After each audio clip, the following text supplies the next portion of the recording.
ನಮಸ್ತೆ ಸ್ನೇಹಿತರೆ, welcome back to my channel. ಎಲ್ಲ ಚೆನ್ನಾಗಿದ್ದೀರಾ ಅಂತ ಭಾವಿಸ್ತೀನಿ. ಈ ವ್ಲಾಗ್ ಬಂದು ಸ್ಯಾಟರ್ಡೆ ಮತ್ತು ಸಂಡೇ 2 ದಿನದ ಕಂಟಿನ್ಯೂಷನ್ ವ್ಲಾಗ್ ಇದಾಗಿರುತ್ತೆ.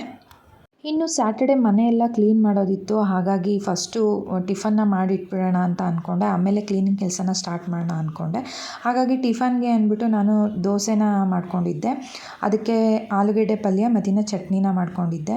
ಆ್ಯಸ್ ಯೂಶ್ವಲ್ ಎಲ್ಲರೂ ಮಾಡೋ ಥರನೇ ಚಟ್ನಿಗೆ ಯಾವ್ಯಾವ ಥರ ಮಸಾಲೆ ಇಡ್ತಾರೆ ಹಾಗೆ ಕಾಯಿ, ಹುರ್ಗಡ್ಲೆ, ಕೊತ್ತಂಬರಿ ಸೊಪ್ಪು, ಹಸಿಮೆಣ್ಸಿನ್ಕಾಯಿ, ಸ್ವಲ್ಪ ಮೆಣಸು, 1-2 ಬೆಳ್ಳುಳ್ಳಿ, ಸ್ವಲ್ಪ ನೀರು ಹಾಕಿ ಚೆನ್ನಾಗಿ ಮಿಕ್ಸ್ ಮಾಡಿ ಇಟ್ಕೊಬೇಕಾಗುತ್ತೆ. ಒಂದು ಕಡೆ ಚಟ್ನಿ ರೆಡಿ ಆಯಿತು.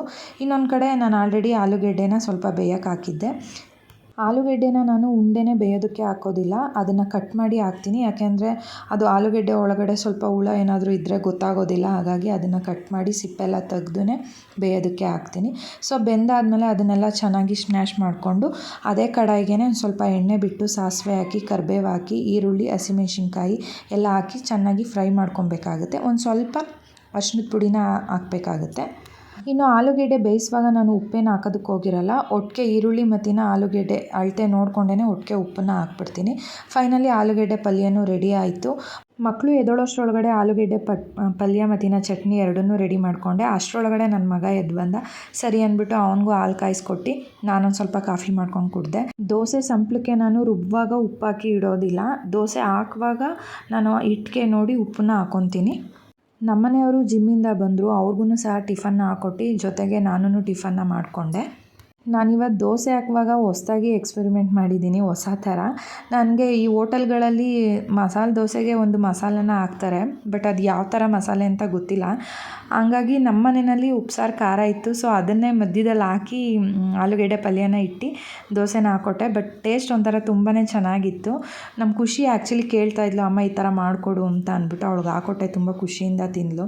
ಸೊ ಇದೆಲ್ಲ ಮುಗಿದ್ಮೇಲೆ ಮಕ್ಳುಗಳಿಗೆಲ್ಲ ಟಿಫನ್ ಕೆಲಸಗಳನ್ನೆಲ್ಲ ಮುಗಿಸಿ ಟಿಫನ್ ಎಲ್ಲ ಮಾಡಿಕೊಂಡು ಕ್ಲೀನಿಂಗ್ ಕೆಲಸಗಳನ್ನ ಸ್ಟಾರ್ಟ್ ಮಾಡಿಕೊಂಡೆ. ನಾನು ಪ್ರತಿ ತಿಂಗಳು ಮನೇನ ಫುಲ್ಲು ನೀಟಾಗಿ ಕ್ಲೀನ್ ಮಾಡ್ಕೊತೀನಿ. ಅಂದರೆ ಕಿಚನ್ನು ಮತ್ತು ರೂಮು, ಹಾಲು ಇದನ್ನೆಲ್ಲ ಸ್ವಲ್ಪ ಧೂಳೆಲ್ಲ ಹೊಡ್ಕೊಂಡು ನೀಟಾಗಿ ಕ್ಲೀನ್ ಮಾಡ್ಕೊತೀನಿ. ಹಾಗಾಗಿ 1 ಮಂತ್ ಆಗಿತ್ತು. ಇವತ್ತು ಮಾಡ್ಕೊಂಬಿಡೋಣ, ಯಾಕೆಂದರೆ ಸಂಡೇ ಅಮಾವಾಸ್ಯೆ ಇದೆ.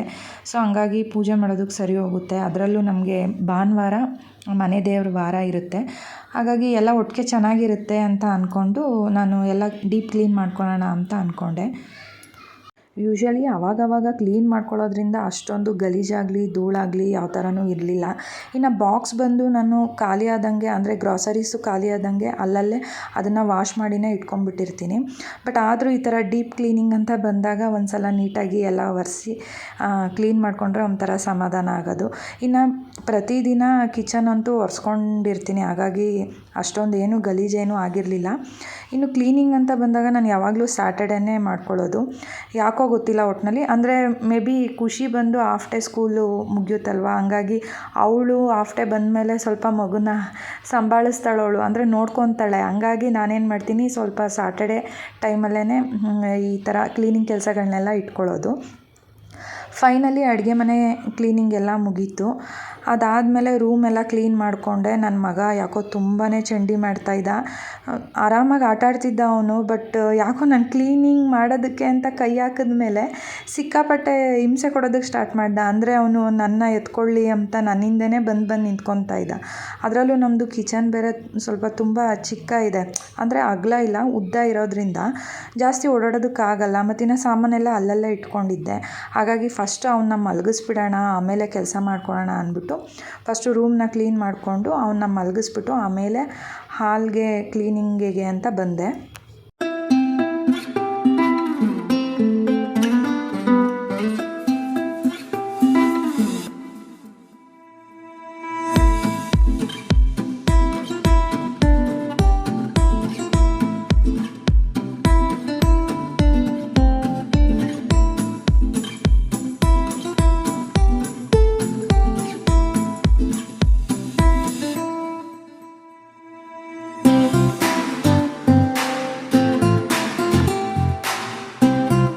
ಕ್ಲೀನಿಂಗ್ ಕೆಲಸ ಎಲ್ಲ ಮುಗಿಸೋಷ್ಟ್ರೊಳಗಡೆ ಮಧ್ಯಾಹ್ನ 2 ಗಂಟೆನೇ ಟೈಮ್ ಆಗೋಗಿತ್ತು. ಹಾಗಾಗಿ ಊಟನೂ ಮುಗಿಸ್ಕೊಂಡು ಫ್ರೆಶ್ ಅಪ್ ಆದೆ.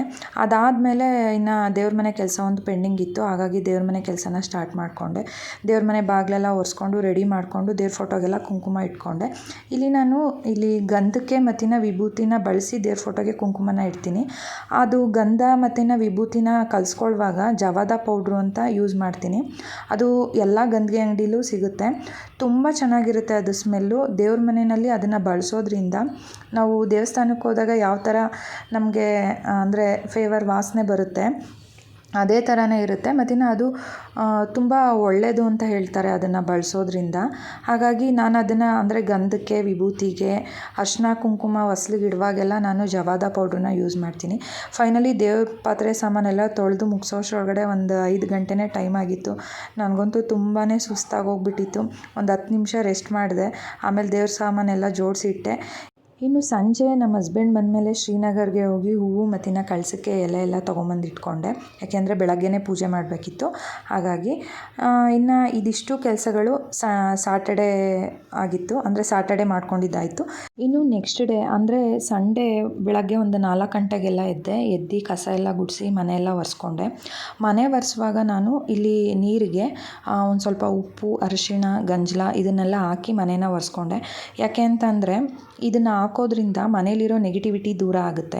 ಅಂದರೆ ಉಪ್ಪು, ಅರಿಶಿನ, ಗಂಜಲ ಇದನ್ನು ಪ್ರತಿ ಅಮಾವಾಸ್ಯೆಗೆ ಮತ್ತಿನ ಪೌರ್ಣಮಿಗೆ ಮತ್ತಿನ ವಾರಗಳಲ್ಲಿ ಅಂದರೆ ಶುಕ್ರವಾರ, ಮಂಗಳವಾರ ನಿಮ್ಮ ಮನೆ ದೇವ್ರ ವಾರ ಯಾವತ್ತಿರುತ್ತೆ ಆವತ್ತಿನ ದಿನ ಎಲ್ಲ ನೀವು ಇದನ್ನು ಉಪ್ಪು, ಗಂಜಲ ಮತ್ತಿನ ಅರಿಶಿನ ಇದನ್ನು ಹಾಕಿ ಮನೆ ಒರೆಸೋದ್ರಿಂದ ಮನೆಯಲ್ಲಿರೋವಂಥ ನೆಗೆಟಿವಿಟಿ ದೂರ ಆಗಿ ಒಂದು ಪಾಸಿಟಿವ್ ವೈಬ್ಸ್ ಇರುತ್ತೆ ಅಂತ ಹೇಳ್ತಾರೆ. ತುಂಬಾ ಒಳ್ಳೆಯದು. ಹಾಗಾಗಿ ಆ ಕೆಲಸಗಳನ್ನೆಲ್ಲ ಮುಗಿಸ್ಕೊಂಡೆ. ಮತ್ತಿನ ದೇವ್ರ ಮನೆ ಫೋಟೋಗಳಿಗೆಲ್ಲ ಹೂವು ಹಾಕಿ ಪೂಜೆಗೆಲ್ಲ ರೆಡಿ ಮಾಡಿಕೊಂಡೆ. ಇನ್ನು ಇವತ್ತಿನ ದಿನ ಬಂದಂಥ ಅಮಾವಾಸ್ಯೆ ಬಂದು ಅಕ್ಷಯ ಅಮಾವಾಸ್ಯೆ ಅಂತ ಹೇಳ್ತಾರೆ. ತುಂಬಾ ಒಳ್ಳೆಯದು. ನಾವು ಯಾವತ್ತೇ ದಿನ ಮನೆಯಲ್ಲಿ ಪೂಜೆನ ತಪ್ಪಿಸಿದ್ರೂ ಅಮಾವಾಸ್ಯೆ ಪೌರ್ಣಮಿನಲ್ಲಿ ಮಾತ್ರ ಪೂಜೆನ ತಪ್ಪಿಸ್ಬಾರ್ದು ಅಂತ ಹೇಳ್ತಾರೆ. ಯಾಕೆಂದರೆ ಅಮಾವಾಸ್ಯೆ ಮತ್ತು ಪೌರ್ಣಮಿನಲ್ಲಿ ಈ 2 ದಿನ ಒಂದು ಏನಂತಾರೆ ಶಕ್ತಿ ಜಾಸ್ತಿ ಇರುತ್ತೆ ದೇವ್ರಿಗೆ ಅಂತ ಹೇಳ್ತಾರೆ. ಹಾಗಾಗಿ ಮನೆಯಲ್ಲಿ ಧೂಪದ ಹೊಗೆ ಹಾಕೋದ್ರಿಂದ ಯಾವುದೇ ತರಹ ಕೆಟ್ಟದ್ದಾಗೋದಿಲ್ಲ. ತುಂಬ ಮನ್ಸಿಗೆ ಸಮಾಧಾನವಾಗಿರುತ್ತೆ, ತಾಳ್ಮೆಯಿಂದ ಇರ್ತಾರೆ. ಇನ್ನು ಏನೇನೋ ಹೇಳ್ತಾರೆ. ಒಟ್ಟಿನಲ್ಲಿ ತುಂಬಾ ಒಳ್ಳೆಯದು. ಹಾಗಾಗಿ ಯಾರೂ ಸಹ ಅಮಾವಾಸ್ಯೆ ಪೌರ್ಣಮಿ ಪೂಜೆನ ಮನೆಯಲ್ಲಿ ತಪ್ಪಿಸೋದಕ್ಕೆ ಹೋಗಬೇಡಿ. ಫೈನಲಿ ಪೂಜೆ ಎಲ್ಲ ಮುಗಿಸ್ದೆ. ತುಂಬಾ ಚೆನ್ನಾಗಾಯಿತು ಪೂಜೆ. ಮನಸ್ಸಿಗೊಂಥರ ಸಮಾಧಾನ ಅನ್ನಿಸ್ತು. ಸ್ನೇಹಿತರೆ, ಇಲ್ಲಿಗೆ ಈ ವ್ಲಾಗ್ನ ಎಂಡ್ ಮಾಡ್ತಾ ಇದ್ದೀನಿ. ಐ ಹೋಪ್ ಈ ವ್ಲಾಗ್ ನಿಮಗೆ ಇಷ್ಟ ಆಗಿದೆ ಅಂತ ಭಾವಿಸ್ತೀನಿ. ಇಷ್ಟ ಆಗಿದರೆ ದಯವಿಟ್ಟು ಲೈಕ್ ಮಾಡಿ, ಶೇರ್ ಮಾಡಿ. ಯಾರೆಲ್ಲ ಇನ್ನೂ ನನ್ನ ಚಾನಲ್ನ ಸಬ್ಸ್ಕ್ರೈಬ್ ಮಾಡ್ದಲೇ ನೋಡ್ತಿದ್ದೀರಾ ದಯವಿಟ್ಟು ಸಬ್ಸ್ಕ್ರೈಬ್ ಮಾಡಿ ನನಗೆ ಸಪೋರ್ಟ್ ಮಾಡಿ ಅಂತ ಕೇಳ್ಕೊತೀನಿ. ಮತ್ತೆ ಇನ್ನೊಂದು ವ್ಲಾಗ್ ಜೊತೆ ಸಿಗ್ತೀನಿ. ಥ್ಯಾಂಕ್ ಯು ಸ್ನೇಹಿತರೆ.